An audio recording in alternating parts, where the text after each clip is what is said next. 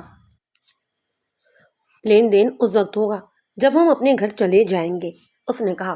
ہم دونوں ہی بھائی کوئی بیان نہیں دیں گے، لڑکا بھی ہم نہیں دیں گے، وہ خود گھر پہنچ جائے گا، آپ منہ سے بولے کیا لیں گے؟ چودھری، میں نے اسے کہا، میرے ساتھ ضد نہ کرو، میں تمہیں سزا سے بچا رہا ہوں، خدا کی قسم رگڑے سے جاؤ گے۔ لڑکا تو میں برآمد کروا ہی لوں گا، لیکن سن لو چودھری، اگر لڑکے کے جسم پر نہ ذرا سی بھی خراش ہوئی تو میں تم دونوں بھائیوں کو عمر قید دلواؤں گا۔ معلوم ہوتا ہے کہ نادرا اپنا جادو یہاں بھی چلا گئی ہے۔ سلامت نے مسکراتے ہوئے طنزیہ کہا، سونے چاندی میں نلا دوں گا ملک صاحب، اتنی دولت آپ نے بھلا کہاں دیکھی ہوگی۔ مجھے احساس ہو گیا کہ یہ شخص بہت ہی دلیر اور پکا ہے، ویسے نہیں مانے گا، پولیس کے پاس کچھ اپنے طریقے اور اصول بھی ہوتے ہیں۔ میں نے چودھری سلامت کو ایک کانسٹیبل کی حراست میں تھانے کے پیچھے ہی بھیج دیا اور اس کے چھوٹے بھائی کرامت کو دفتر میں بلایا۔ وہ تو بڑے بھائی سے بھی زیادہ پکا اور ڈھیٹ نکلا۔ میں نے اسے کہا تھا کہ اس کے بڑے بھائی نے ساری بات مجھے سنا دی ہے، کچھ باتیں تم سے پوچھنی ہے، آپ ساری باتیں اسی سے پوچھیں، اس نے کہا۔ میں نے اس کے ساتھ وہ بات طے کر لی۔ میں نے کہا، سمجھو کہ سودا ہو گیا ہے، لڑکا تمہارا بھائی لائے گا اور تم دونوں گھر چلے جاؤ گے۔ کون سا لڑکا؟ اس نے مجھے پریشان کر دیا۔ میں نے اسے باتوں میں اپنے قبضے میں لینے کی کوشش کی، دوستانہ طریقہ بھی اختیار کیا، لیکن وہ تو پتھر ہی بنا رہا۔